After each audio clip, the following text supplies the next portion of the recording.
ఓం శాంతి. ఈరోజు మురళి 3/6/2026. మధురమైన పిల్లలారా, బాబా ఆశీర్వాదాన్ని తీసుకోవాలనుకుంటే సేవాదారులైన సుపుత్రులుగా అయ్యి అందరికీ సుఖాన్ని ఇవ్వండి, ఎవరికి దుఃఖాన్ని ఇవ్వకండి. బాబా ఆశీర్వాదాన్ని తీసుకోవాలనుకుంటే సేవాదారులైన సుపుత్రులుగా అయ్యి అందరికీ సుఖాన్ని ఇవ్వండి, ఎవరికి దుఃఖాన్ని ఇవ్వకండి. బాబా ఆశీర్వాదం ఎవరికి లభిస్తుంది? ఆజ్ఞాకారులైన సుపుత్రులకే లభిస్తుంది కదా. బాబా ఆజ్ఞను ఎవరైతే శిరసావహిస్తారో, తూచా తప్పకుండా ఫాలో చేస్తారో అలాంటి వాళ్ళకే ఆశీర్వాదాలు లభిస్తాయి, సుపుత్రులుగా అవుతారు. సో అలాంటి వాళ్ళు ఎవరికి దుఃఖాన్ని ఇవ్వరు మరియు సుఖాన్నే ఇస్తారు. ప్రశ్న: ధర్మరాజ శిక్షల నుండి విముక్తులుగా అయ్యేందుకు ఏ ఈశ్వరీయ నియమాలపైన ధ్యాసనివ్వాలి? జవాబు: ఎప్పుడూ ఈశ్వరుని ముందు ప్రతిజ్ఞ చేసి దాన్ని ఉల్లంఘించకూడదు. ఎవరికైనా దుఃఖం ఇవ్వడం, క్రోధం చేసుకోవడం, కష్టపెట్టడం అనగా ఈశ్వరుని పేరుని అప్రతిష్ట పాలు చేయడం. ఇలాంటి ఏవైనా పనులు చేసినట్లయితే వారు ఎన్నో శిక్షలను అనుభవిస్తారు. కావున ఇటువంటి పనులు ఏవీ చెయ్యకూడదు. మాయ తుఫాన్లు ఎన్ని వచ్చినా, రోగము అనేక ప్రకారాలుగా విసిగించినా, మంచి చెడులను విచక్షించే బుద్ధితో నిర్ణయం తీసుకొని తప్పుడు పనుల నుండి సదా జాగ్రత్తగా ఉండాలి. బాబా ఏమంటున్నారు? ధర్మరాజ శిక్షల నుండి ముక్తులయ్యేందుకు ఇంపార్టెంట్ కదా. ఏ ఈశ్వరీయ నియమాలపైన ధ్యాసనివ్వాలి అంటే బాబాతో మనం ప్రతిజ్ఞ చేసిన తర్వాత మళ్ళీ దాన్ని ఉల్లంఘన చెయ్యకూడదు ఎట్టి పరిస్థితుల్లోనూ. తర్వాత సెకండ్ పాయింట్, ఎవరికైనా దుఃఖాన్ని ఇవ్వడము, క్రోధం చేసుకోవడము, కష్టపెట్టడము ఇవన్నీ బాబా యొక్క పేరుని అప్రతిష్ట పాలు చేస్తాయి. కనుక ఈ విధంగా నడుచుకునే వాళ్లకు శిక్షలు లభిస్తాయి. అంటే క్రోధం చేసుకున్నా, కష్టపెట్టినా, దుఃఖం ఇచ్చినా బాబాకు చెడ్డ పేరు కదా. వీళ్ళు ఓం శాంతికి పోతారప్ప, కానీ ఇతరులకు దుఃఖాన్ని ఇస్తారు, కష్టపెడతారు, విసిగిస్తారు, ఇవన్నీ చెప్తారు, దుఃఖాన్ని ఇస్తారు. సో బాబాకు అప్రతిష్ట పాలవుతుంది కదా పేరు. కావున ఇటువంటి పనులు ఎప్పుడూ చేయకూడదు. మాయ తుఫాన్లు ఎన్ని రాని, రోగాలు ఎన్ని రాని, మంచి చెడులను విచక్షించే జ్ఞానం ద్వారా బుద్ధితో నిర్ణయం తీసుకొని ఎన్ని ఇబ్బందులున్నా కూడా బాబా ఈశ్వరీయ నియమానికి విరుద్ధంగా నడవకూడదు, జాగ్రత్తగా ఉండాలి. పాట: నా మనస్సు అనే ద్వారం ముందుకు ఎవరొస్తారు? ఒక్క బాబా తప్ప ఇంకెవ్వరు లేదు. ఉదయాన్నే ఓం శాంతి, ఓం శాంతి బాబా. ఓం శాంతి అని ఎవరన్నారు? బాబా మరియు దాదా, పరంపిత శివ పరమాత్మ మరియు బ్రహ్మ, మా పారలౌకిక తండ్రి అని పిల్లలకు తప్పకుండా నిశ్చయముంది. ఇతడు పిల్లలందరికీ అలౌకిక తండ్రి. ఇతన్నే ప్రజాపిత బ్రహ్మ అంటారు. ఇంతమంది పిల్లలు ప్రజాపితకు తప్ప ఇంకెవరికీ ఉండరు, దత్తు సంతానమే ఉంటారు. మొదట ఇంతమంది లేరు.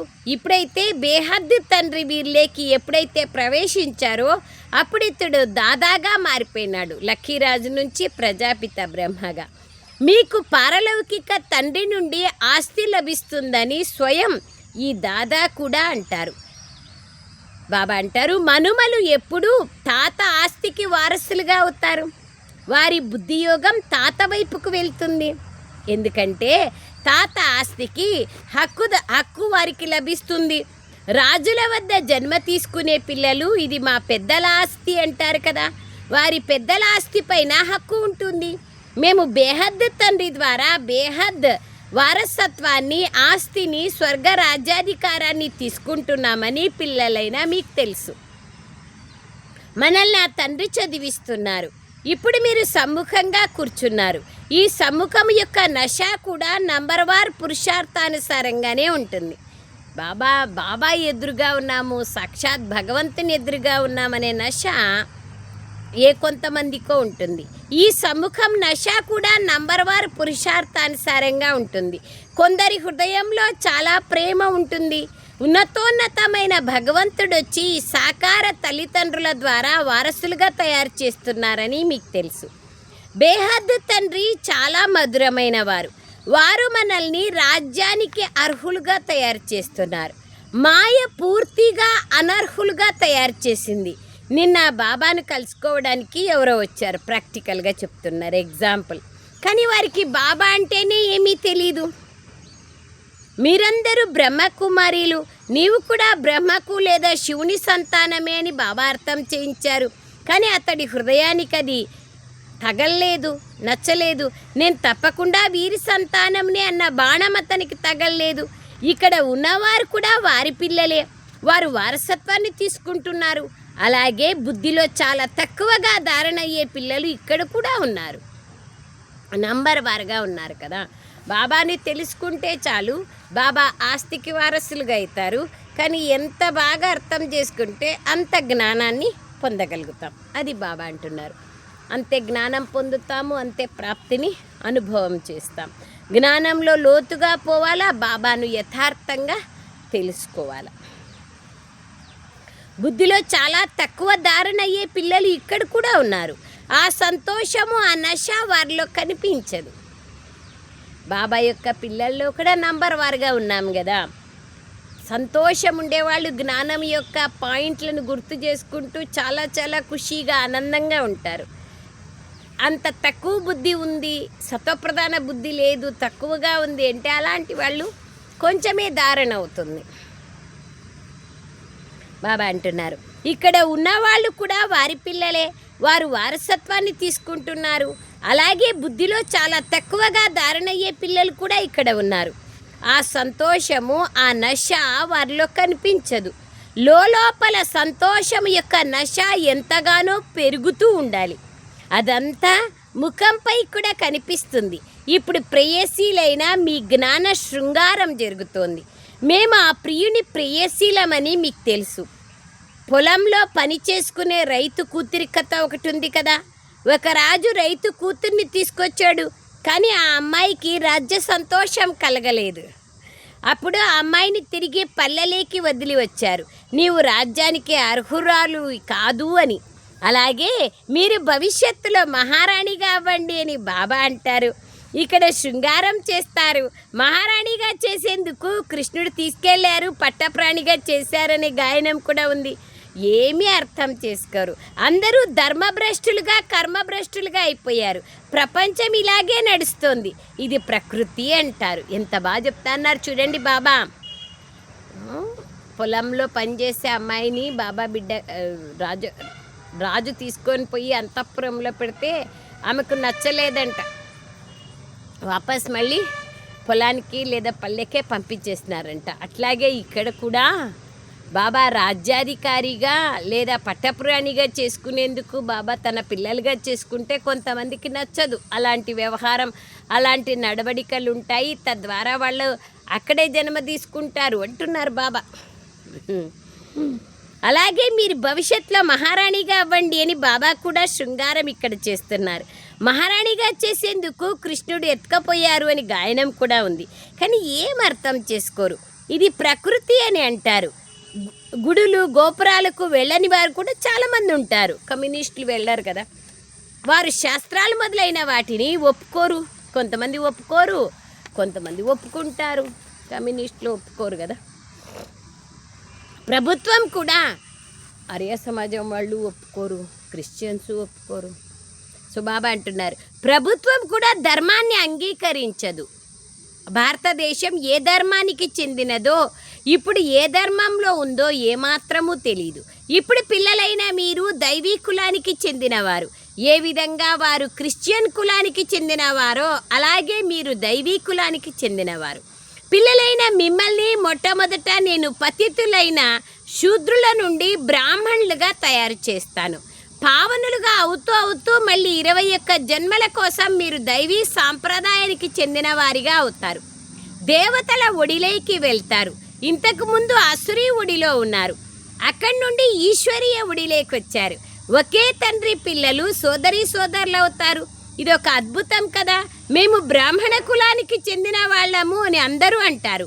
కానీ ఇందులో శ్రీమతానుసారంగా నడుచుకోవాలి. ఇంపార్టెంట్ అది.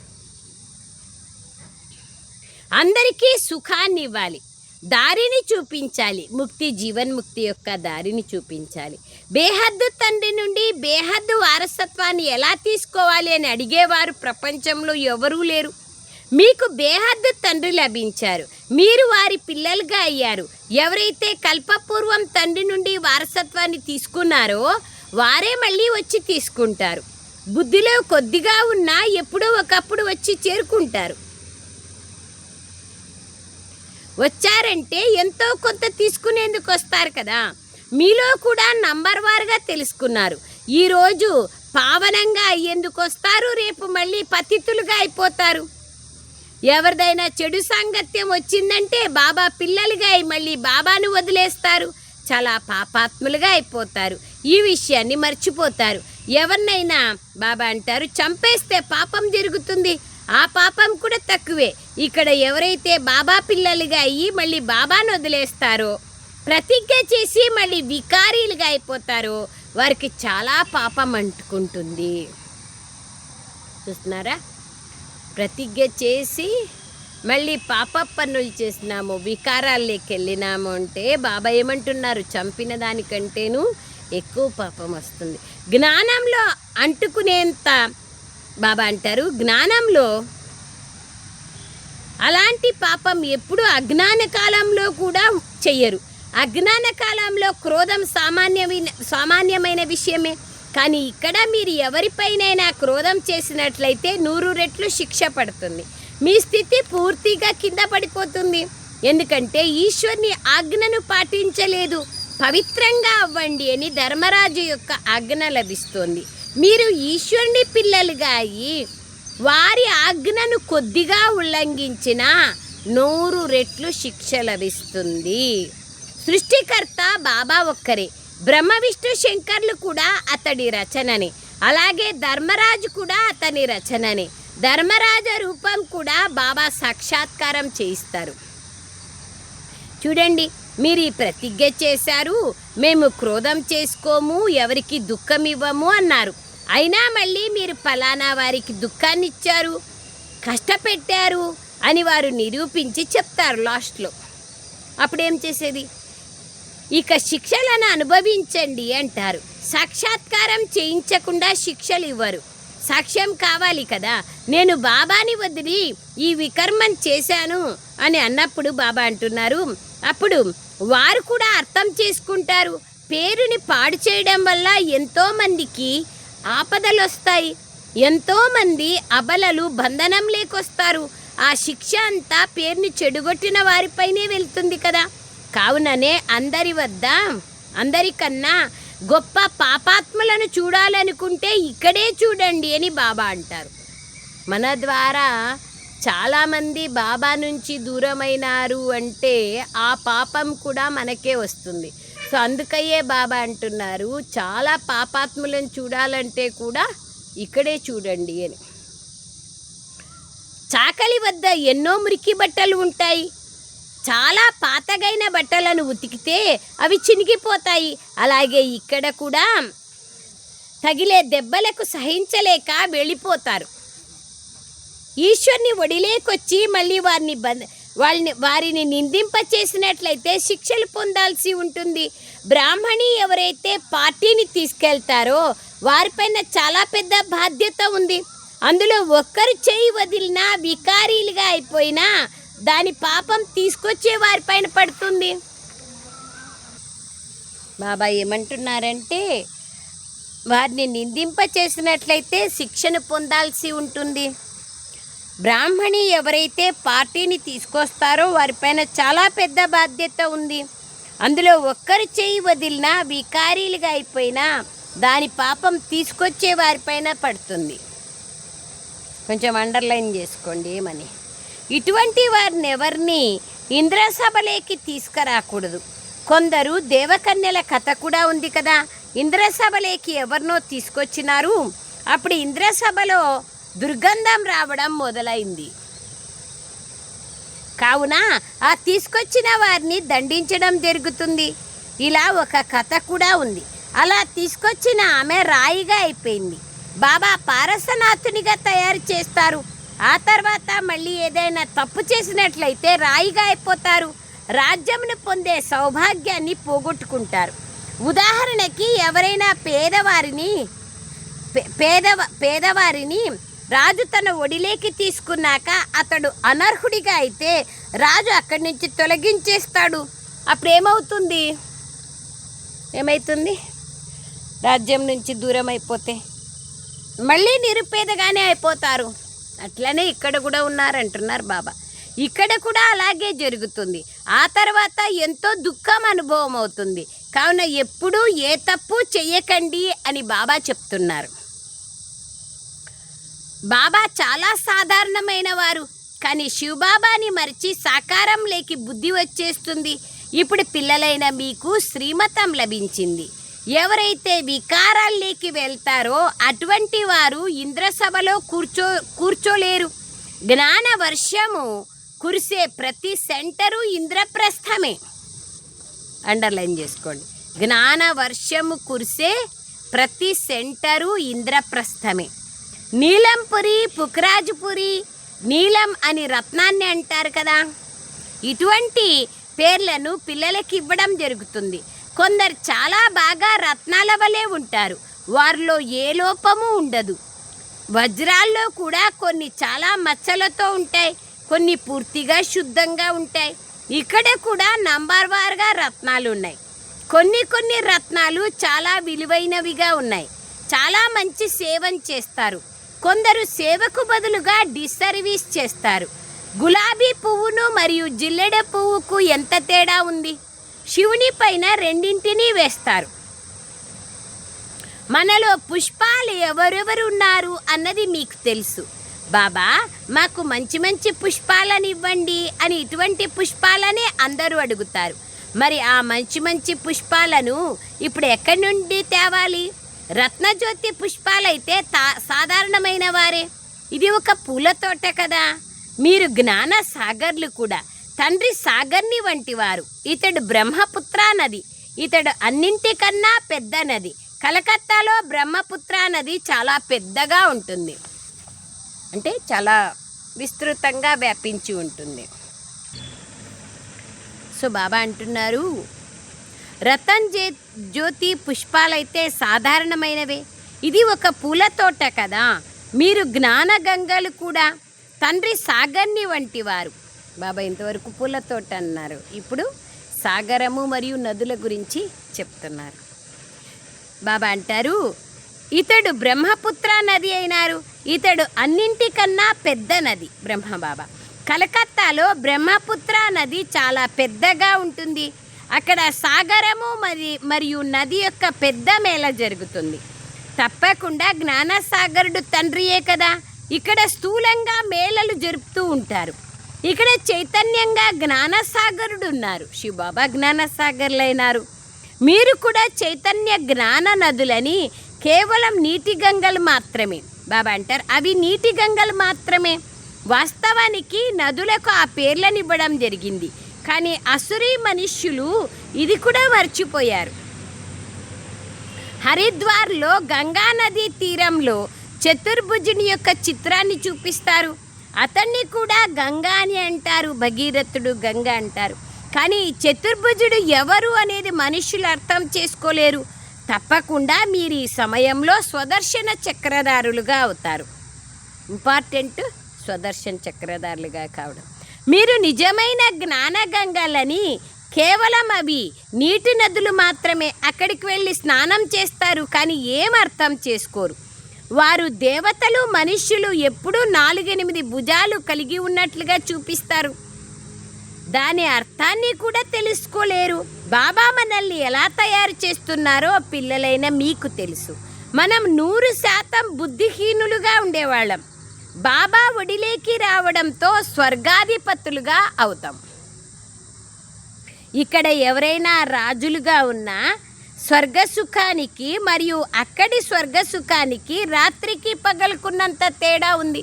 ఇక్కడ కూడా కొంతమంది నాస్టా చేసేకి కూడా ఏరోప్లైన్లో క్యాపిటల్ సిటీకి వెళ్తారు. అన్నీ బంగారు పూతతో తయారు చేయబడి ఉంటాయి వాళ్ళు ఉపయోగించే వస్తువులు. ఎంతన్నా ఉన్ని స్వర్గం యొక్క సుఖాలకి నరకం యొక్క సుఖాలకి రాత్రికి పగలకుండేంత తేడా ఉంది. ఎంత ఉన్నా భయమే కదా ఈ ప్రపంచంలో. స్వయాన్ని అర్థం చేసుకోలేరు. తండ్రిని అర్థం చేసుకోని వారు మీలో కూడా కొందరున్నారు. నేను ఎంతగా సుగంధాన్ని వ్యాపింపచేస్తున్నాను. తప్పుడు మాటలు మాట్లాడడం లేదు కదా, క్రోధం చేసుకోవడం లేదు కదా అని మిమ్మల్ని మీరు పరిశీలించుకోవాలి. ఈ పిల్లలు ఎలాంటి వారో బాబా వెంటనే తమ నడవడిక ద్వారా కూడా అర్థం చేసుకోగలరు. సేవాదారులైన పిల్లలు బాబాకు చాలా ప్రియం అనిపిస్తారు. అందరూ ఒకేలాగా ప్రియంగా ఉండలేరు కదా. ఇటువంటి పిల్లల పైన లోపల వాటికదే ఆశీర్వాదం వెలువడుతుంది. మంచి పిల్లల సుపుత్రులు ఉంటే బాబా చెప్పిన ప్రతి ఆజ్ఞ పైన నడుచుకునే వాళ్ళంటే తప్పకుండా ఎవరికైనా ఆశీర్వాదం అనేది లభిస్తుంది కదా. అదంతకదే వస్తుంది. అడిగితే లభించేది కాదు ఆశీర్వాదం. మనం చేసే కర్మను బట్టి మనకు ఆశీర్వాదాలు లభిస్తాయి. తండ్రి ఆజ్ఞను పాటించని పిల్లలుంటే ఇటువంటి వాళ్ళు అసలు పుట్టకున్నా మంచిది అని అనుకుంటారు. ఎంత అప్రతిష్ట పాలు చేస్తారు. దీనినే తలరాత అంటారు. ఎవరి భాగ్యంలో ఏముందో వెంటనే తెలిసిపోతుంది. ఇతడు సుపుత్రుడు, ఇతడు కుపుత్రుడు అని బాబా వెంటనే అర్థం చేయించగలరు. బాబ్దాదాను గుర్తించకపోతే, భాగ్యంలో వారసత్వం తీసుకోవాలని లేకపోతే ఏం చేయగలం? ఈ జ్ఞాన మార్గంలో నియమాలు చాలా కఠినంగా ఉంటాయి. తండ్రి పవిత్రంగా ఉంటూ పిల్లలు పవిత్రంగా లేకుంటే అటువంటి పిల్లలు హక్కుదారులుగా కాలేరు. అటువంటి వారిని పిల్లలుగా భావించరు. శివ్ బాబాను మేము వారసునిగా చేసుకుంటే బాబా మాకు 21 జన్మలకు ప్రతిఫలాన్ని ఇస్తారు అని అంటారు. దీని అర్థం బాబా వద్దకు వచ్చి కూర్చొని ఉండిపోవడం కాదు. గృహస్థ వ్యవహారంలో ఉంటూ అందరినీ సంభాళించాలి, కానీ ట్రస్టీగా ఉండాలి. మీ పిల్లలు మొదలైన వారిని తండ్రి కూర్చొని సంభాళిస్తారని కాదు, అలా జరగదు. ఇలాంటి ఆలోచనలు కలవారు భ్రమిస్తూ ఉంటారు. ఇక్కడ బాబా వద్ద పూర్తిగా పవిత్రమైన వారు అవసరం, అంతే కదా. కొంతమంది మాదంతా ఇచ్చేస్తాము, మా యొక్క బాధ్యతలు కూడా మీరే తీసుకోండి, మా పిల్లల్ని కూడా మీరే సంరక్షించండి, అట్లా అందరు వచ్చేస్తే ఇంకేముంది, అయిపోయి. సో ఇక్కడ బాబా అంటారు పవిత్రులు కావాలి. ఇక్కడ అపవిత్రులు ఎవరు కూర్చోవడానికి వీలు లేదు, లేకపోతే రాతి బుద్ధి కలవారిగా అయిపోతారు. బాబా శాపాన్ని ఇవ్వరు, కానీ ఇది ఒక నిబంధన, నియమం. కావున జాగ్రత్తగా ఉండండి అని బాబా అంటారు.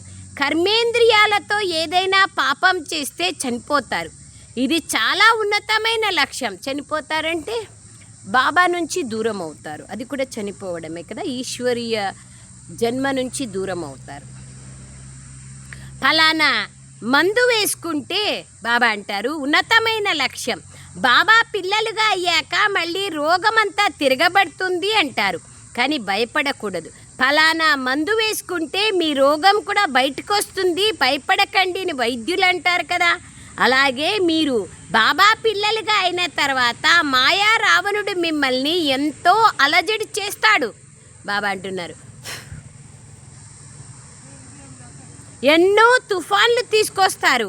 ఇప్పుడు మీకు మంచి చెడులు విచక్షించే జ్ఞానం కూడా ఉంది. సో బాబా అంటున్నారు ఇప్పుడు మీకు మంచి చెడులను విచక్షించే బుద్ధి లభించింది. ఇంకెవరికి ఇటువంటి సత్యాసత్యాలను చెప్పే బుద్ధి లేదు. అందరి బుద్ధి వినాశకాలంలో విపరీతంగా ఉంది. మీలో కూడా ప్రీతి బుద్ధి నంబర్ 1 పురుషార్థానుసారంగా ఉంది. ప్రీతి బుద్ధి కలవారు బాబా సేవను చాలా బాగా చేస్తారు. ప్రీతి బుద్ధి కలవారు బాబా సేవను బాగా చేస్తారు. అచ్చా मीठे मीठे सिकलरे बच्चों प्रति माता पिता बाप दादा का याद प्यार और गुड मॉर्निंग। रूहानी बाप की रूहानी बच्चों को नमस्ते। हम रूहानी बच्चों की रूहानी माता पिता बाप दादा को याद प्यार गुड मॉर्निंग और नमस्ते नमस्ते नमस्ते बाबा नमस्ते। ధన్యవాదాలు తండ్రి, ధన్యవాదాలు. సారాంశం ఈశ్వరుని పిల్లలుగా అయ్యి బాబా అంటున్నారు, వారి ఆజ్ఞను కొద్దిగా కూడా ఉల్లంఘించకూడదు. ఈ కర్మేంద్రియాలతో ఏ పాపకర్మలు చేయకూడదు. తప్పుడు మాటలను మాట్లాడకూడదు. సుపుత్రులుగా అయ్యి బాబా ఆశీర్వాదాలను తీసుకోవాలి. ట్రస్టీగా అయ్యి మీ గృహస్థ వ్యవహారాన్ని సంభాళించుకోవాలి. జ్ఞాన మార్గపు నియమ నిబంధనల అనుసారంగా పూర్తిగా నడుచుకోవాలి. తప్పొప్పులను అర్థం చేసుకొని మాయతో చాలా జాగ్రత్తగా ఉండాలి. మంచి చెడుల జ్ఞానాన్ని తెలుసుకొని మాయతో చాలా జాగ్రత్తగా ఉండాలి. ఎన్ని విషయాలు! ఈశ్వరుని పిల్లలుగా అయ్యి ఆజ్ఞని ఉల్లంఘించకూడదు, కర్మేంద్రియాలతో వికర్మలు చేయకూడదు, తప్పుడు మాటలు మాట్లాడకూడదు, సుపుత్రులుగా అయ్యి బాబా ఆశీర్వాదాలను పొందాలి. అన్నీ ధారణ చేసే విషయాలే.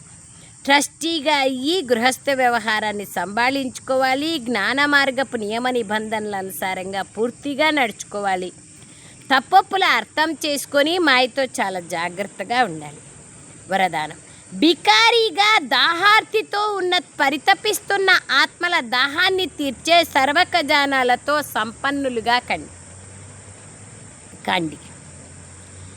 ఏ విధంగా అలలలో కొట్టుకపోయే లేదా మునిగిపోయే ఆత్మ ఒక గడ్డిపోచనైన ఆధారంగా దొరుకుతుందేమో అని వెతుకుతుందో, అలా దుఃఖపు అల వచ్చిందంటే అనేక సుఖశాంతుల కోసం బికారీలుగా ఉన్న ఆత్మలు పరితపిస్తూ మీ ముందుకు ఎలా వస్తారో చూడండి.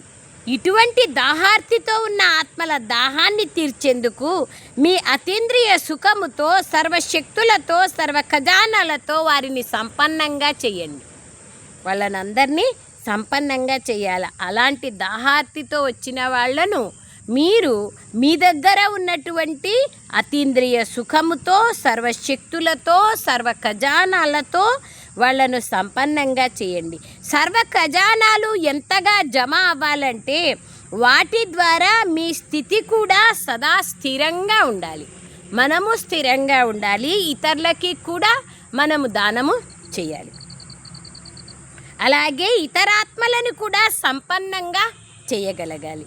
స్లోగన్: కళ్యాణ భావన నుంచి శిక్షణను ఇచ్చినట్లయితే ఆ శిక్షణలు హృదయానికి చేరుకుంటాయి, ధారణ అవుతాయి. హృదయానికి ధారణ అవుతాయి అంటే వాళ్ళు మనం చెప్పిన ఏ ఉద్దేశంతో చెప్పినామో దాన్ని వాళ్లకు చేరుతుంది. కళ్యాణ భావనతో, మంచి భావనతో మనం శిక్షణమిస్తే. అవ్యక్త సూచన: సదా హర్షితంగా ఉండేందుకు మీ నేచర్ని సరళంగా చేసుకోండి. సహనశీలులుగా అవ్వండి. సదా హర్షితంగా ఉండాలంటే ఈ యొక్క నెల శీర్షిక కదా ఇది. తో బాబా అంటున్నారు, మీ నేచర్ని సరళంగా చేసుకోండి, సహనశీలులుగా అవ్వండి. సదా హర్షితంగా ఉండడం అనేది జ్ఞానానికి చెందిన గుణం. ఎవరిలో జ్ఞానం ఉంటే వాళ్ళే హర్షితంగా ఉంటారు. ఇందులో కేవలం ఆత్మీయతను చేర్చాలి. హర్షితంగా ఉండే సంస్కారం కూడా ఒక వరదానం. ఇది అవసరమైన సమయంలో చాలా సహయోగాన్ని ఇస్తుంది.